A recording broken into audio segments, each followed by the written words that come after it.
Today morning, I woke up with a crazy idea. In 2014, when I was at Simon Fraser in Vancouver, I was working on this paper, which I never actually finished. And now I thought, what if I could use this to actually bring a closure to my research that I never finished. Let me tell you about the work. This paper, when I went to Simon Fraser, it was the paper that just came out, which experimentalists, this was a Nature paper, made this graphene nanoribbons. I will tell you what it is. And they measured the resistance throughout this graphene nanoribbons, and they found it out that this is essentially showing that electrons throughout this carbon nanoribbon for a longer distance or the longer space between two probes, showing a much lower resistivity that it would need to show. So essentially, the electrons are not seeing or bumping through the carbon atoms, quote unquote. So what is graphene? A lot of you know this, but just simply, if you have graphite, is a stack of carbon sheets. That's each sheet is essentially a single molecule of carbon, and they are stacked together. And one of these sheets is called graphene. So the whole stack is called graphite. One sheet is graphene. Graphene made a lot of noise back then. Why?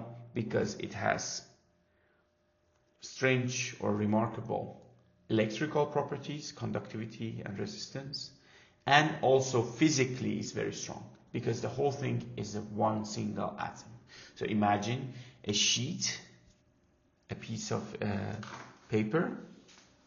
If this is graphene, it's very strong if you want to stretch it, because all these atoms are bonding together with what they call it like chemical bonds or covalent bonds.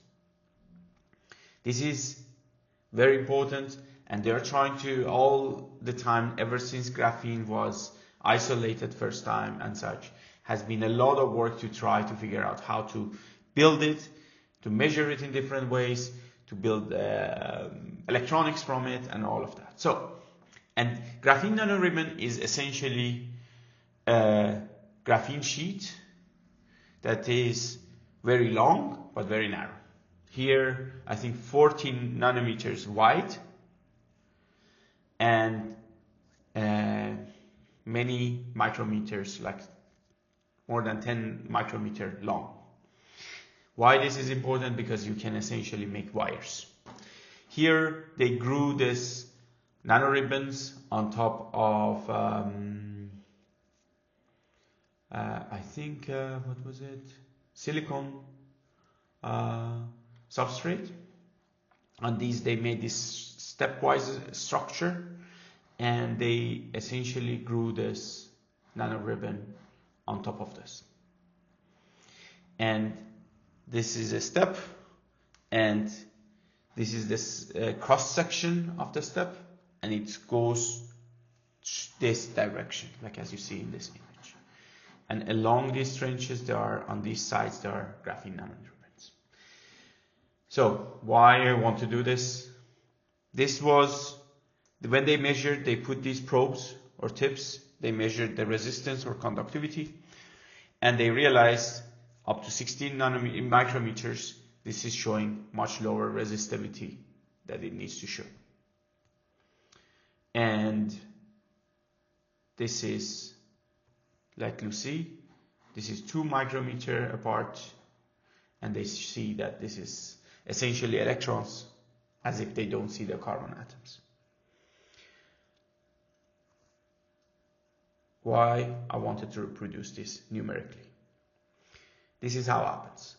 Experimentalists do the experiments, theoreticians try to model it in a computer simulations to see, using the basic laws of physics, quantum mechanics here, if we can reproduce the results. Why is that?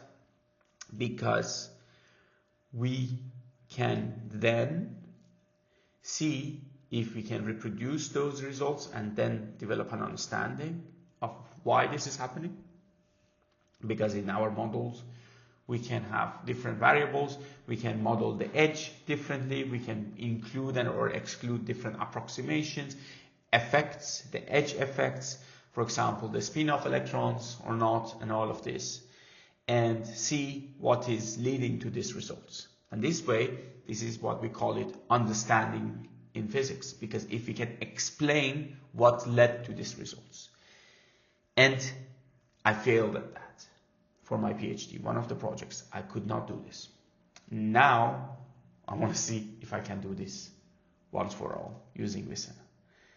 Of course, it's going to be a long journey, and I want to see how can I use Vicenna to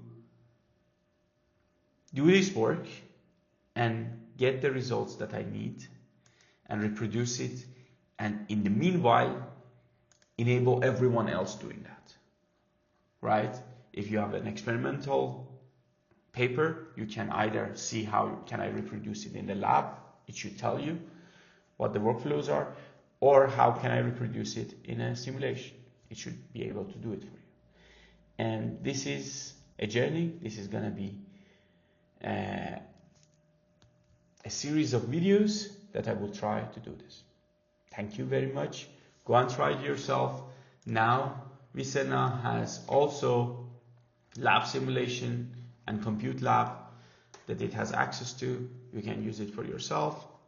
Let us know how many papers you could reproduce and what you need next for us to develop for you to be able to do this. Thank you very much.